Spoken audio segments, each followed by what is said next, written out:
welcome to another episode of the Happy Wife School Show. I just have to check something. There we go. All right, welcome. Happy Saturday or Sunday, potentially, depending on where you're joining from.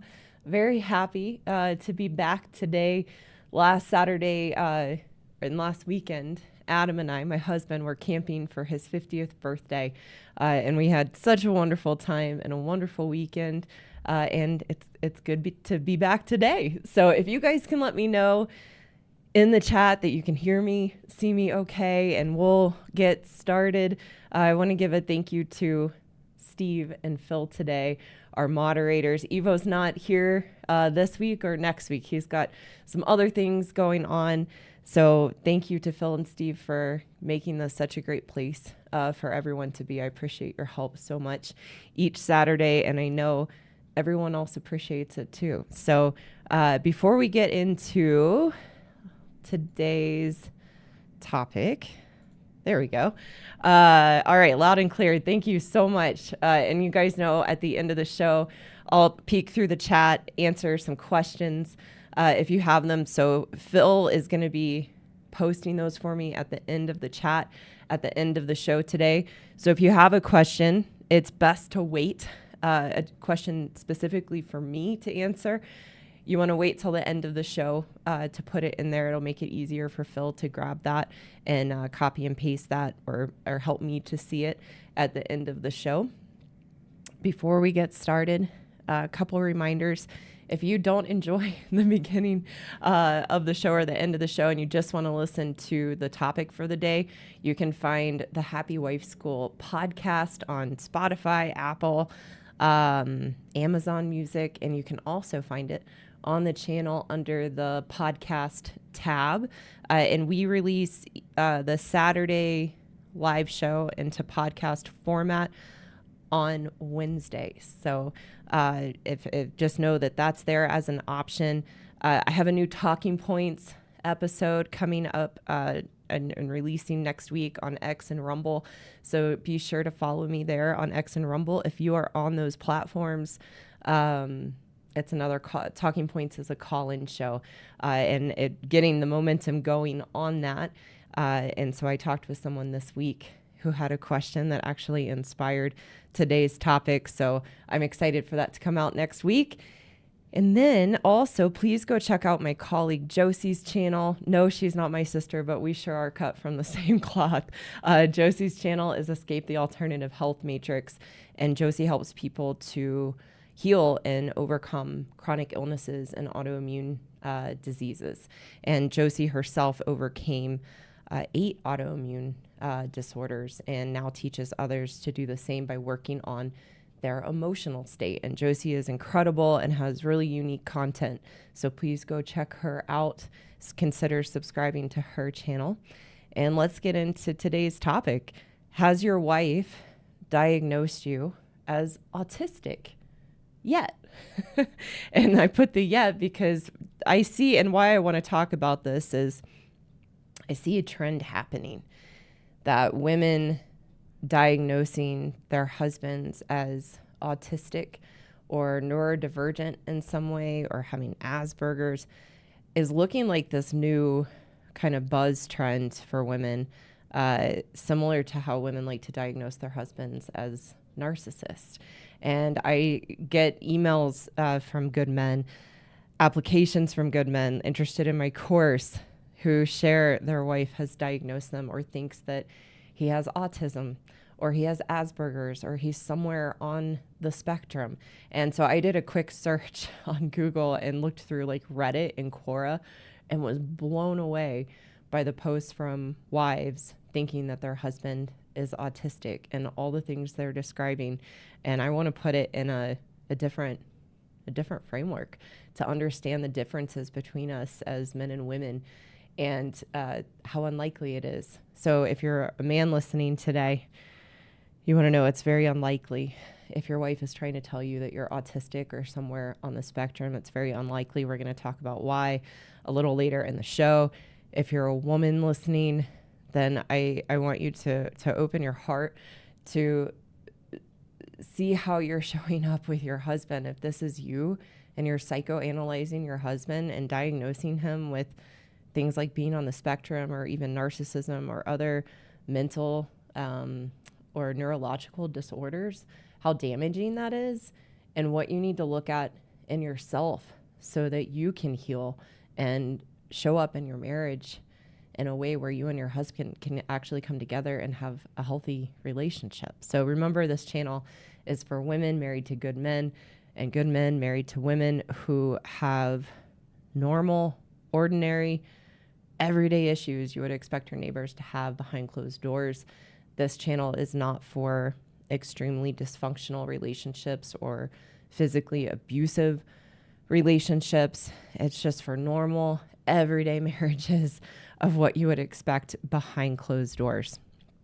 So men, here's what you need to know up front about if your wife has diagnosed you or thinks you are autistic or somewhere on the spectrum.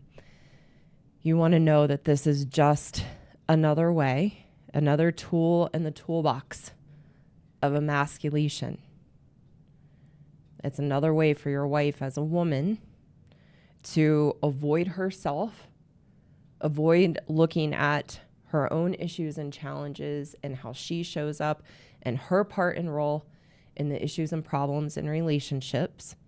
And when she tries to diagnose you, and in this case, with something like autism or Asperger's or being on the spectrum in some way, it's just another way she's trying to make you wrong and bad and point out your behaviors and who you are that she believes are the root of the issues and problems in the marriage. As women, we live in camp victim, blaming others for our own unhappiness and our own issues and problems. And our husbands, as good men, get the brunt of that blame for our unhappiness, and certainly the brunt of the blame for the issues and problems in the relationship. So this is just another way we avoid looking at ourselves and dig into your mental and emotional issues and problems as a way to point the finger out and make you feel that there's something wrong and bad in you or about you. And then as a good man, you're susceptible to believing her, and it emasculates you and weakens you. So again, it's just a way we can divert the blame in the marriage and not have to take accountability for ourselves and look at ourselves. So it's really, really important, and a central principle of what I talk about in these videos for good men is you have to be grounded in knowing yourself as a good man. You have to know what are the qualities, what are the characteristics, who are you when you go to work and you're out and interacting with society and your friends and your family, and can just feel the freedom to be yourself, which good men don't feel the freedom at all to be themselves in the marriage, because we beat that out of good men in the marriage as women. So you need to spend time knowing who are you as a good man, and being very grounded and connected to who you are as a good man, so that you can know when your wife is telling you something about yourself, you can know that's not me. What she's saying isn't me, so that you don't get sucked into the trap and sucked into the manipulation that there is something wrong with you. Like, it doesn't mean a good man doesn't have issues or doesn't make mistakes. But the things that we try to make a good man believe about themselves as our own projection as women are not true. And so a good man's bulletproof to that, ability to be bulletproof to that, is knowing himself as a good man. Last episode, a couple weeks ago, I talked about bullying and how you could see your wife and the emasculation and the manipulation as we're bullies. So if you didn't see that one, go check that one out. And that's just another way that we try to get you off track and make you believe you're something that you're not. Because good men are susceptible. You're very susceptible and vulnerable to being judged and critiqued by your wife. So when she says you have certain issues, and in this case, what we're getting into today, she says you're autistic or somewhere on the spectrum, she'll pull these behaviors that are just normal behaviors or reasonable reactions to how she's treating you in the relationship. And a good man is susceptible to that criticism and to that judgment, because you'll take what your wife is saying and go, well, I do that. She must be right. And it really must be me that's the problem. That's then where you feel constantly made to be wrong. You feel deflated. You lose your sense of being a man, can become a shell of a man, or on the other side, become highly defensive and argumentative in your relationship, which then your wife uses that as ammo. And you can say, oh my gosh, it is me. I'm the problem. Look at how I'm showing up. That's the trap. As women, we set all these traps in the relationship. So when she says you have these issues, and we're going to talk about what are the issues she pinpoints to make you believe that you're autistic or somewhere on the spectrum in just a little bit. But when she says you have these issues and then you believe it and say, I do that, that's the trap that we pull you into to make you believe that we are right, that we're somehow the expert on you, and that we somehow have the knowledge and ability to psychoanalyze you and diagnose you with these mental issues and disorders. And you believe it. That's the trap she sets up for you that makes you feel that you're wrong and she's right. So she manipulates you into believing that normal human behaviors as a man are somehow abnormal, destructive behaviors that are at the root of the issues in the marriage. It's a huge deflection from us having to take accountability and responsibility for ourselves and see how we're showing up and what we are contributing. So good men need to know that who you are as a good man is normal. The behaviors you have as a good man are normal. And the reactions that you have to your wife and how she treats you in the relationship are understandable and reasonable, so that you don't fall into that trap. Where I want to go, if your wife has diagnosed you as autistic, or so you're aware of this, so if it does come up down the road, you go, oh my gosh, this is what Karen was talking about. What I'd like to get into are 5 ways. So it's like a warning for good men. 5 ways your wife might diagnose you as neurodivergent, because that's the term that is used for people who are on the spectrum, who might have autism or a neurodivergent way of thinking. So I'm going to define that term here in a moment. So before we get into these 5 ways, it's really, really, really important to know that I am only talking about when a woman is married to a good man and she has diagnosed her husband as being autistic or somewhere on the spectrum or neurodivergent, or she's taking you to a therapist or a couples counselor and ask that the couples counselor or the therapist analyze you to see if you are on the spectrum. Or you might be going to marriage counseling. This happens in my research. I realized, oh my gosh, this is happening. You're in marriage counseling.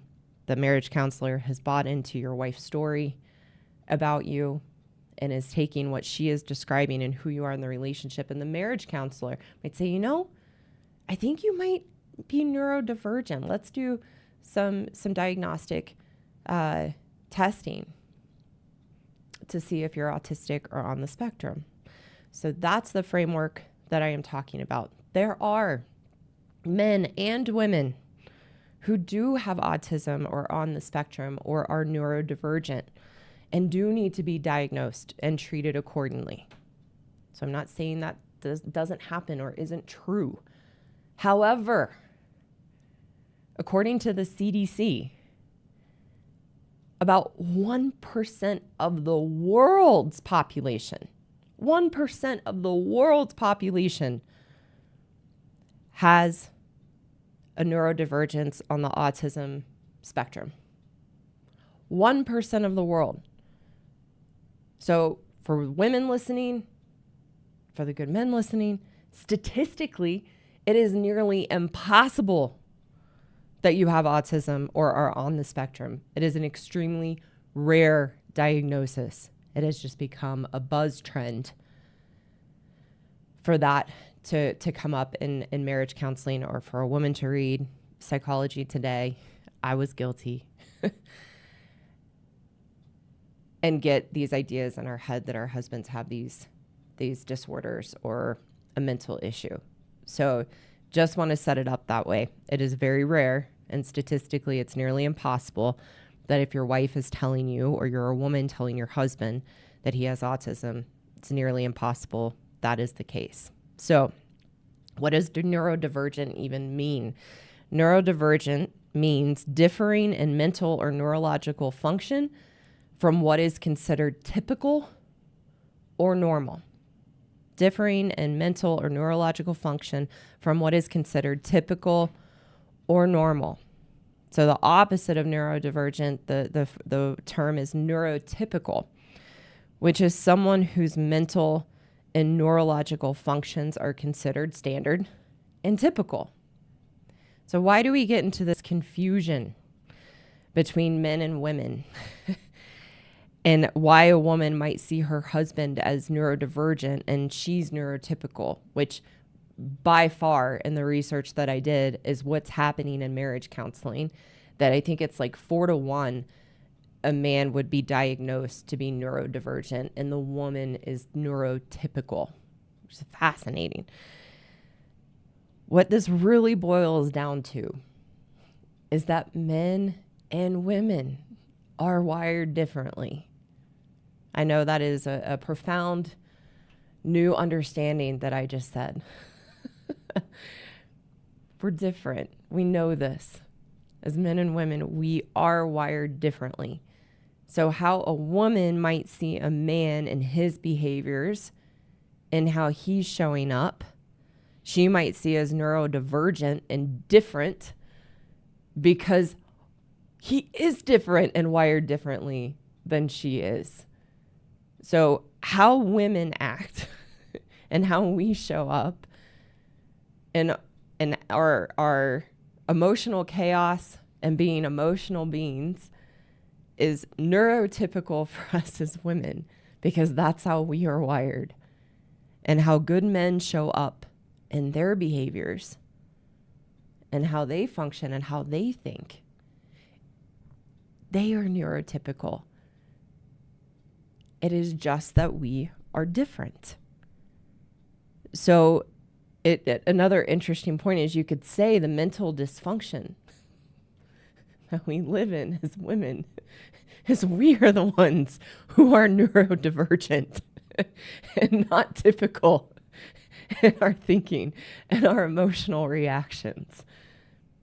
So it's very opposite, very, very opposite than what our culture and society is thinking, that somehow men are the ones that need to change and they're the ones that are neurodivergent, is very, very, very opposite. That if we could learn so much from good men as women and how to be practical and pragmatic and be in control and handle our emotions.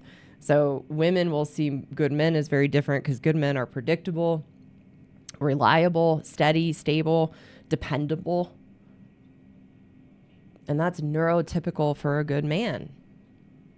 And we will take the simplicity of a good man and his routines and that stableness and say that there's something wrong with him because we don't understand, because we're not wired that way. Whereas as women, we live in inner emotional turmoil and chaos. We live in confusion. We live in our stories. We live in our blame.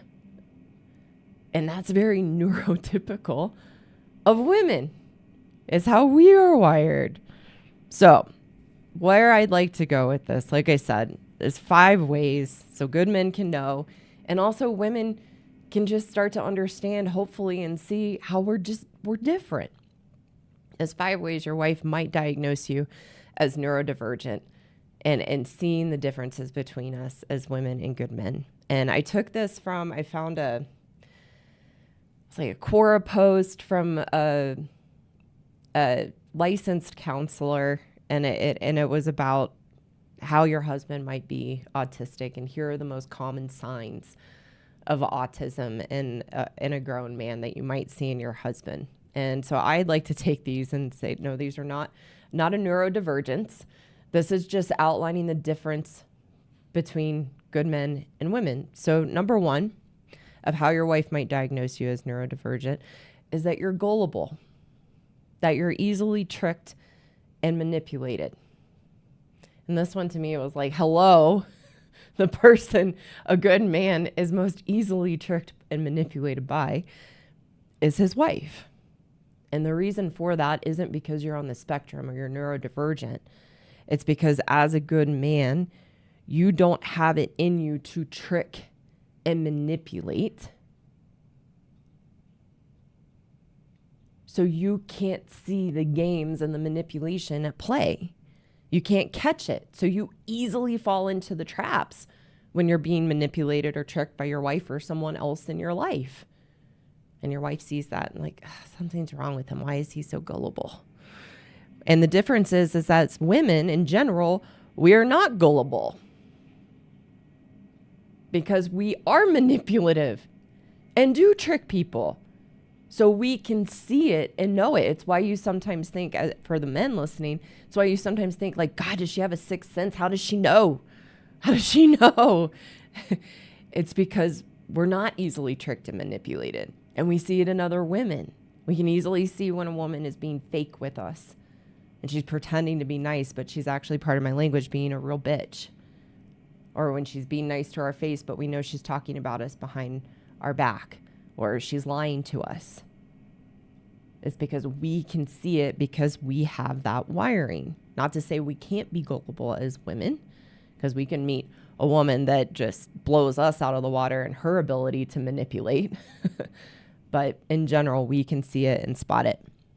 The second way, number two, your wife might diagnose you as neurodivergent, is your routines.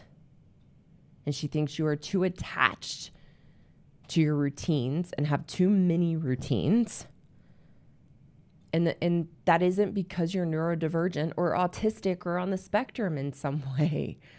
It's because good men like routine and structure. It's what makes you feel a comfort and helps you to feel stable and consistent and emotionally settled. You are, in general, good men are steady and consistent and predictable. It's why as women, we think you're boring.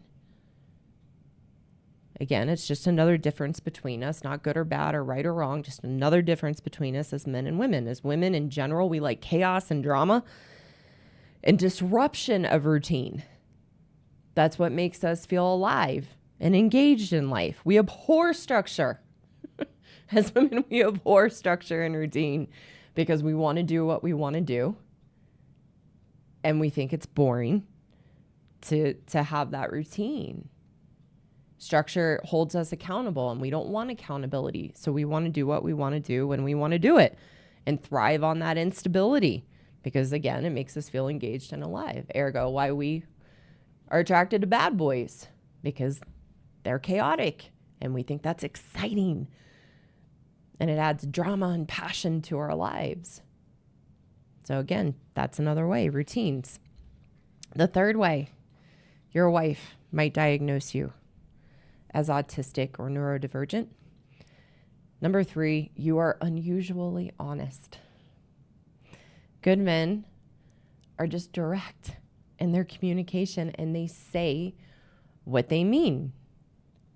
So in actuality, when a woman thinks their husband is being too direct or brutally honest, what's happening is that a good man's actually telling his wife how he's feeling and what his challenge and issue is and what he would like for her to change in the relationship.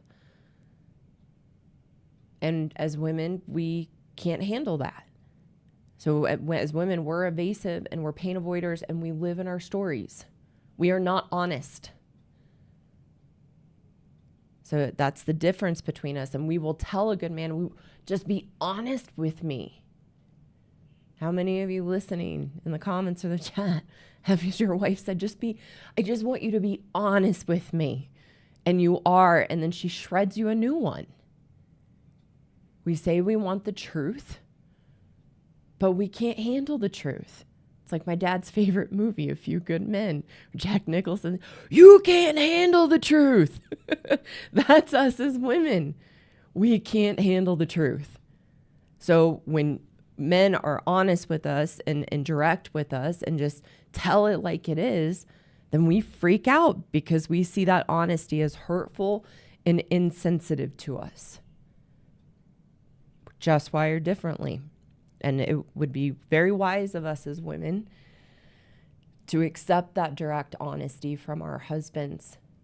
My husband will be honest with me and has gotten very strong in himself to do that. And I might have to kind of grit my teeth and zip it. But I've learned to let that in because it helps guide me to where I need to go for myself and helps me to be a better wife and a better person and a better woman. Number 4, it's a big one. Number 4 of how your wife might diagnose you as neurodivergent and being on the autistic spectrum. Number 4 is having an empathy deficit.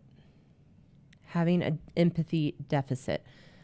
When in reality, what's happening in a marriage between a woman and a good man is that he's been emasculated and made to feel wrong and bad. His feelings are constantly dismissed and not taken into consideration.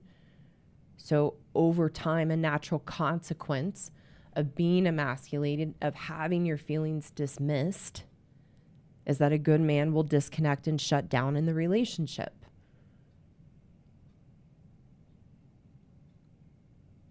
So as women, we perceive that is that they've changed, something about them's changed. They're lacking empathy, when in actuality, we have no capacity for empathy as women with our walls up. In our marriages as women, we live with our walls up. I have a video on why your wife thinks you lack empathy, something along that way or along those lines. But we're disconnected from ourselves and our walls. And because we blame you for the issues and the challenges and our unhappiness, we have no ability to have empathy to let in how our husbands are feeling or what they might be going through or their issues and problems in their relationship. When in actuality, we're the one creating that environment in the relationship through the emasculation and through pushing our husbands away with our walls up, and then project onto men that they can't identify our pain, can't relate to us, don't notice when we have something troubling us and just ignore us. That is a result of our own behaviors. That again, our behaviors have consequences. You can only shut your husband down. You can only push him away for so long or tell him how he's feeling is wrong so many times and for so many years before he checks out. And he feels resentful. Well, my feelings don't matter, so why should I care about hers? He's not doing that to be intentionally hurtful. It's a natural consequence of how he's been treated over the years. So that's number 4, is having an empathy deficit. And the 5th and final way that we're going to cover today of how your wife might diagnose you as neurodivergent or being on the spectrum is that you were very attentive in the beginning of the relationship, and then you stopped being attentive after getting married. So this is another really good projection and another consequence of what happens from the emasculation. We project onto men as women that they bait and switched, that you were super attentive in the beginning of the relationship to get the prize and get married. And then you change after getting married, when that is not the case when a woman is married to a good man.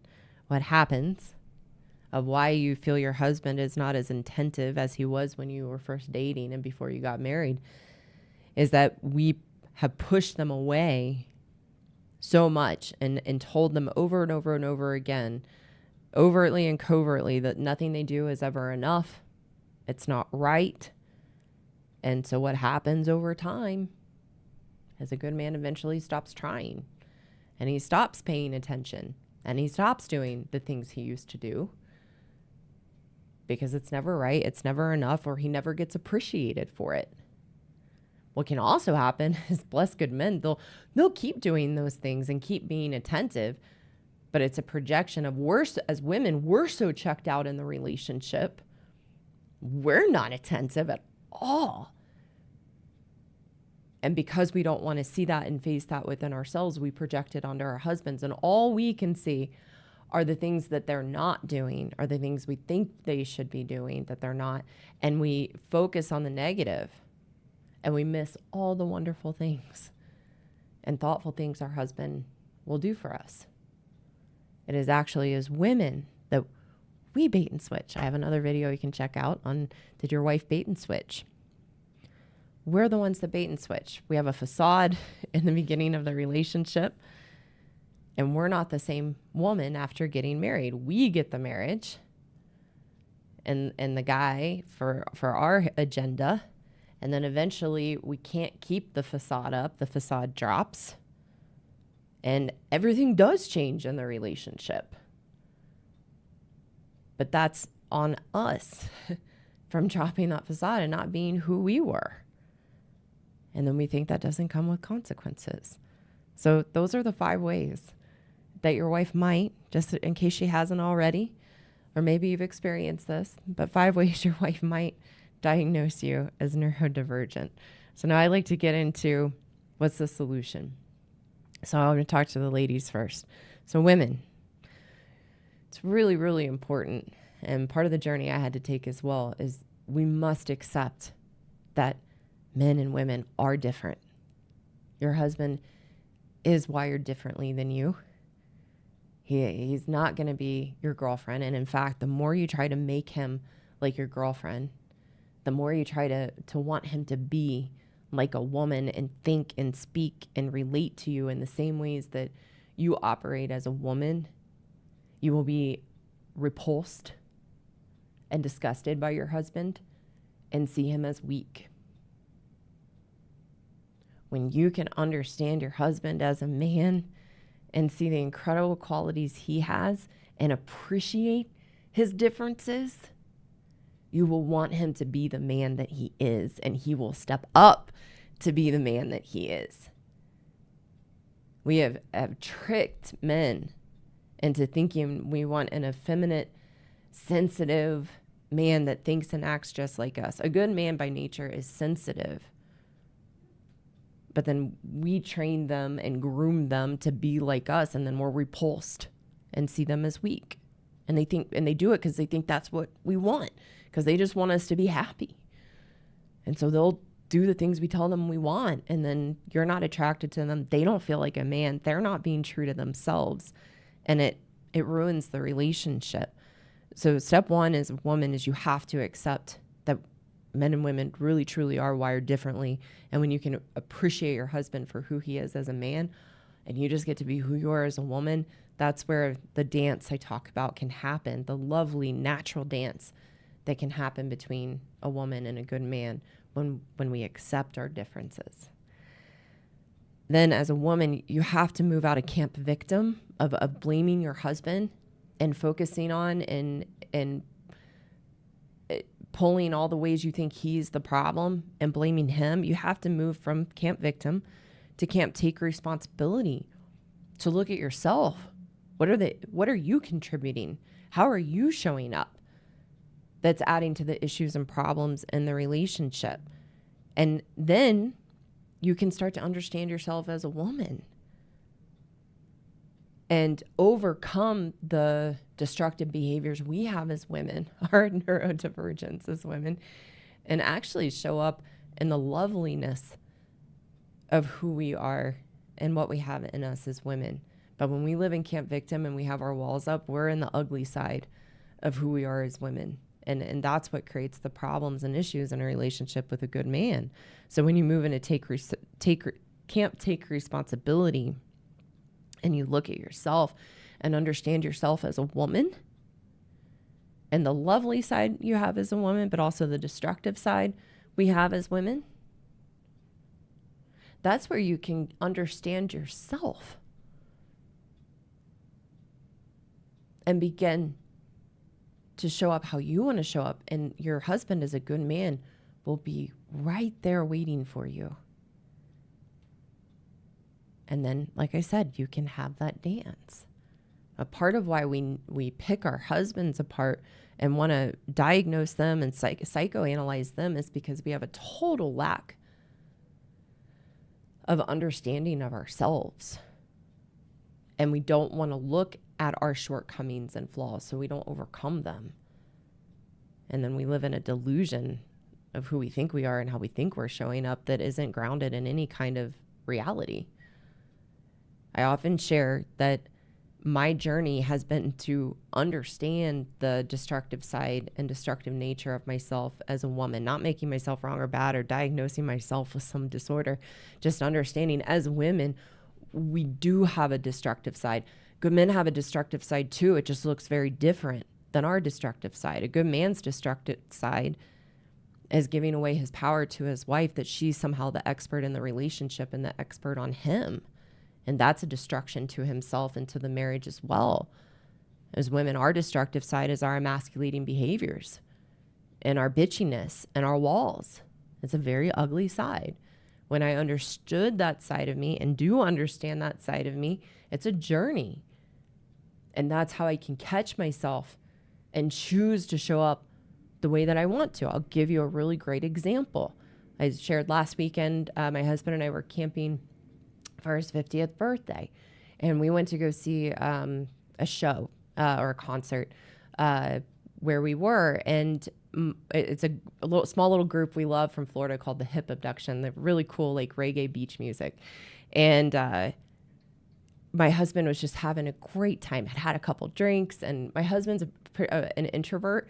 But we love this band. And he just started dancing and he was talking to people and just like, and I know, understanding myself as a woman, one of our woman ways is the fun police. And I could feel it. Oh, I could feel it bubbling up in me. Of like, I want to be like, could you just like, just kind of do this? Like, I could just tone it down. I could feel that in myself because I understand that side of me as a woman. So the best part was I caught myself. I didn't do that. And I said, Karen, you can either be the fun police and have a stick up your butt, or you can join in and have fun and let your hair down. My goodness. And let your husband have a great time and be excited for him. And I got to choose that. When we understand the lovely side of us as women and the destructive side of us as women, we give ourselves a choice. Do I want to be this, or do I want to be fun and nice? And let the lovely part of me as a woman come out. And I got to choose that. And what was fascinating is there was another couple in front of us, and they were young. I'd say they were probably in their late 20s. And her husband was so excited, and he started jumping up and down. And she yanked his arm and pulled him down and looked at him and said, "Please stop." And I was like, I don't want to be that tonight. So that's why we need to understand ourselves as women, that destructive side and the lovely side of us, so we give ourselves a choice. It doesn't mean we have to be perfect. It's that we need to understand ourselves, and then we can choose. So that's a solution for women. If you really, how we get to this part is learning to build a healthy relationship with ourselves. That's what I teach women in my happiness program. You can find the link to apply and enroll below. So I'm going to talk to the men for a moment. The solution for you, if your wife is psychoanalyzing you and trying to diagnose you, whether that's with a neurodivergence like autism or anything else, or bipolar or narcissism, here's what you need to know as a good man. You're normal. Your behaviors are normal. Your responses and reactions to your wife's emasculation are understandable and reasonable.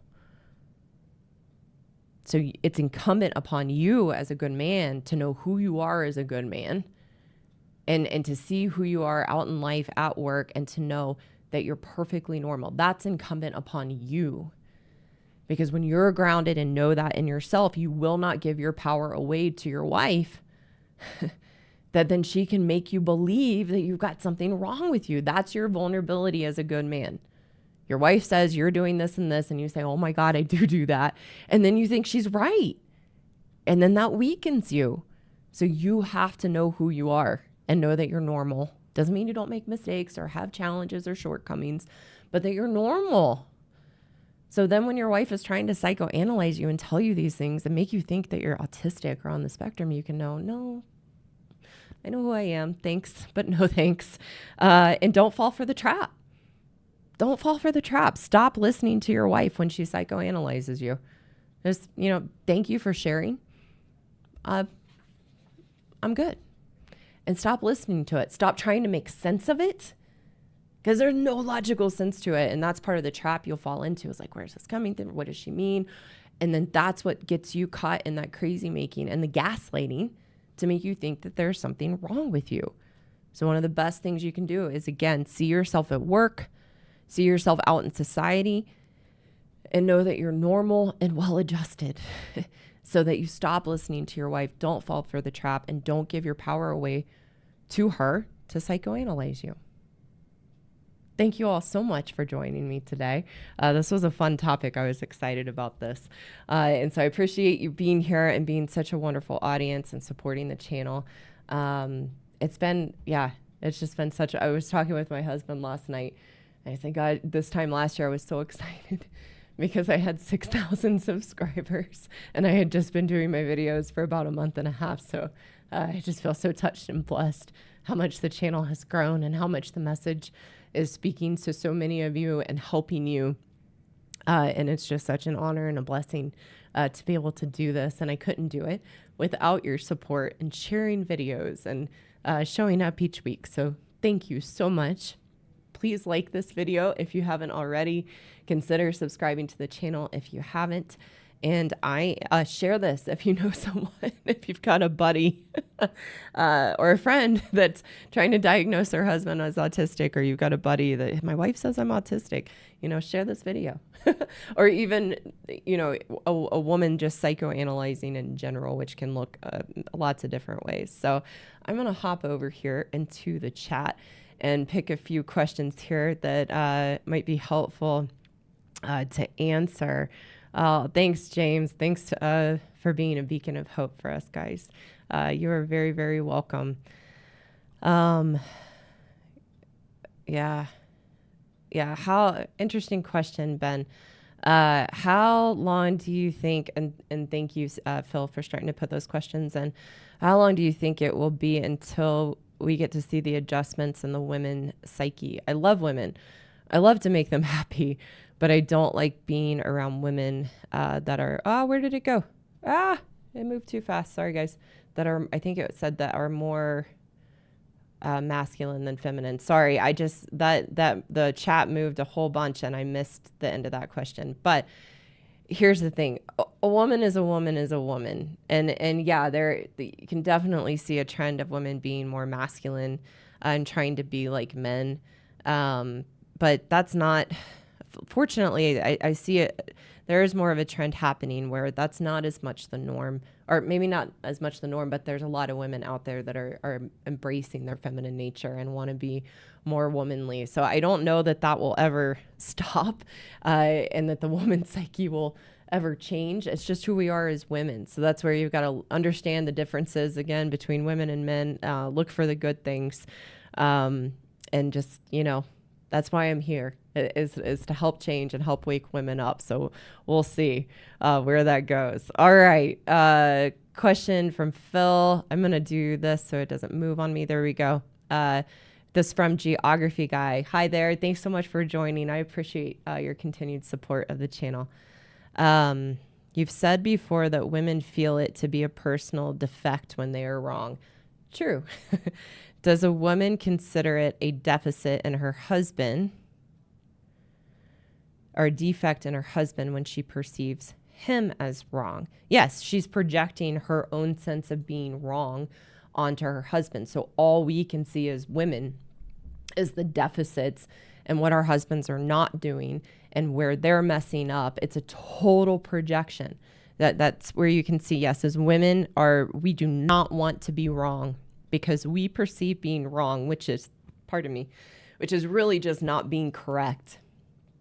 We see being wrong as like an annihilation of who we are and an annihilation of self.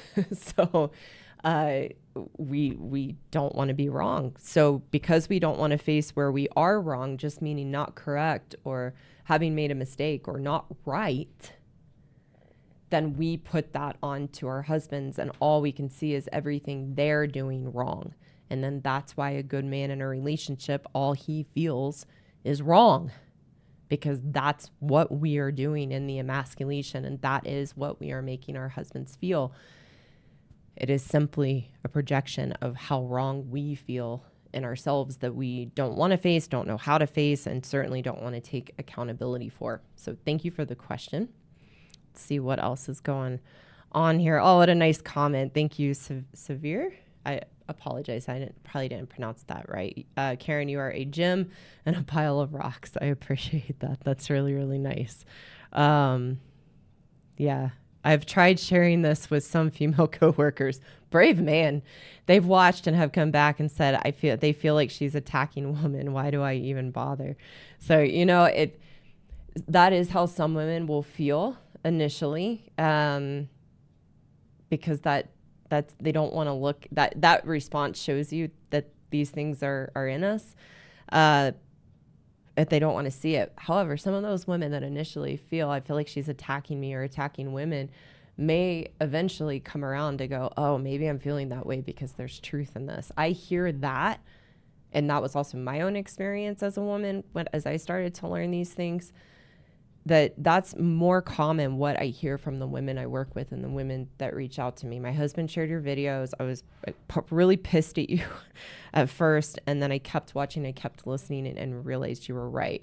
I had a woman recently said, I kept watching. I was so angry for about 2 days. My husband shared your videos, and she was like, I just dissected your videos trying to find a flaw. And she said, I only found one. And it was me. So we laughed about that because she came around. So truth is very difficult to see, and change is very difficult. So we can rub up against our stubbornness. That'd be a good video, our stubbornness as women. We rub up against our stubbornness and resistance. And then if we're open-minded, we'll be curious about that resistance and eventually come around. And that can happen very quickly. Like the woman I just spoke about, it was just 2 days. So keep sharing. All right, let's see. Let me go in here really quick.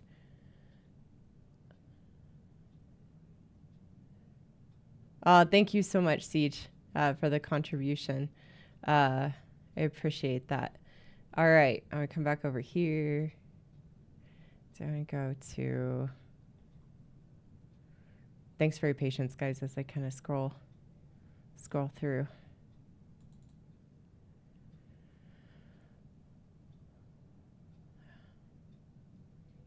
Let's see if there's any other questions here that be good to answer before wrapping up. Here we go. Okay. This is great. Oh, this is really good.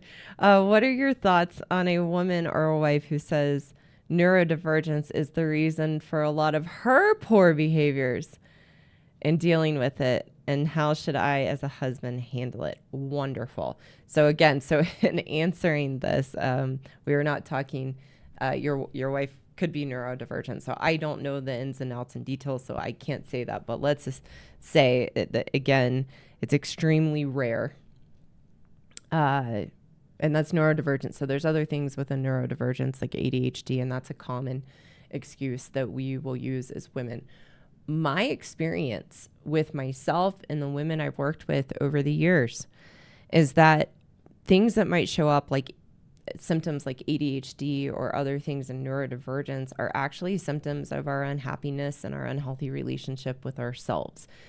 And so when we work on that and heal, we overcome those behavior patterns and begin to show difference. So it's another excuse we can use. Again, not say she might be. I don't know that.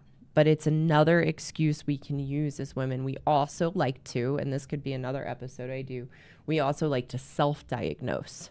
So that's another reason we like to read articles from Psychology Today and different books and things, is we want to diagnose ourselves as having a mental disorder or problem so that we have an excuse. to not show up as our best. So you want to know whether your wife is or isn't neurodivergent. It's another excuse she can use to not be responsible for her behaviors and how she shows up. So what you do as a husband is you have to accept, if you're choosing to stay in it, you have to accept this is your wife. You didn't get the wrong wife. You married a woman. This is what we do. We don't want to take accountability. We live in camp victim.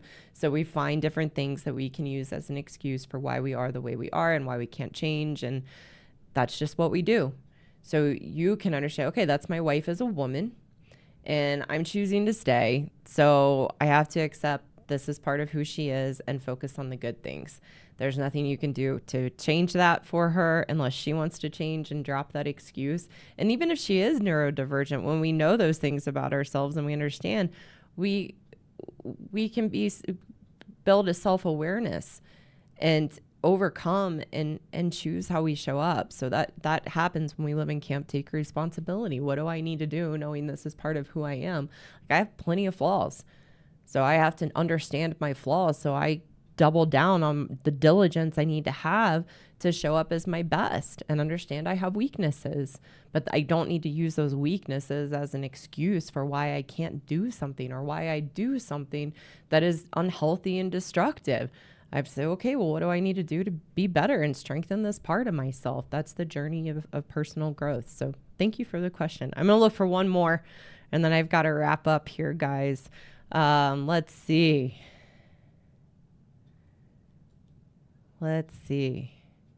Oh, you're welcome, Keith. He says, hey, Karen, thank you for your boldness to tell the truth. Let's see.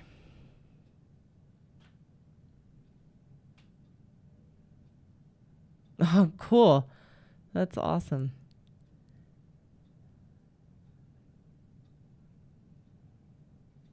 Oh, thank you. I can't express enough how this channel has pulled me through some rough days. Thank you to Karen. I know I probably spelled that wrong. I'm a Karen with a Y. So yeah, when the Karen thing was real big, I was like, my name's spelled with a Y. I did. I went through the whole thing where I didn't even want to give my name at Starbucks. I had to do some work around that, being a Karen. I think I told myself that last week at the show I was talking about. I was like, don't be a Karen. All right. See if there's anything else. Gosh, so much going on in the chat. Thank you, guys.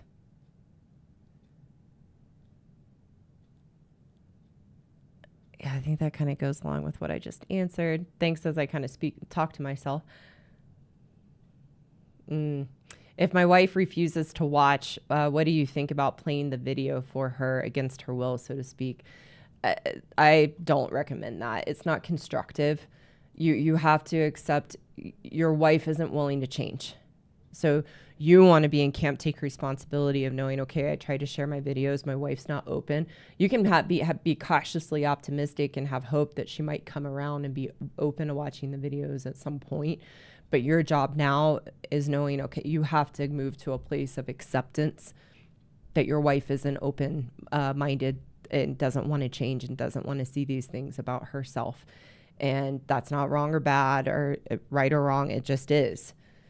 So you have to accept that so that you can know what are your values and make a choice about the relationship and make a choice of, I don't want to continue in a relationship with a woman who shows up these ways and maybe she's on the higher end spectrum of the issues I talk about in our woman ways, and you decide I don't want to continue a relationship with a woman who isn't willing to change, or there's enough good things there and things are reasonably stable and you love your wife and you see the good things and you've got to focus on that.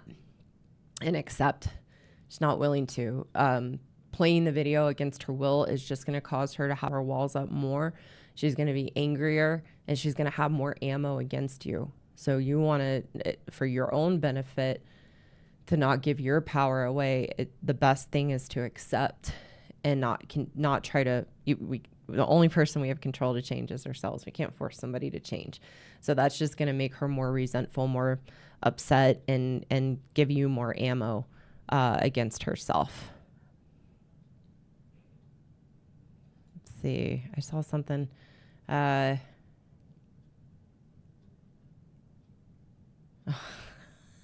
That's a funny question. Can I send my wife to you and you mail her back after you fix her? Oh, that's really funny. No, that doesn't work either. So, all right, guys. Ooh, good question. Well, I'm not going to, I've got to wrap up, so I can't answer it, but I'm going to say it here because this is going to be a really great episode to do, is why does my wife never apologize? Yeah. And simple terms. I go into it real quick. Simple terms is we can't admit that we're wrong.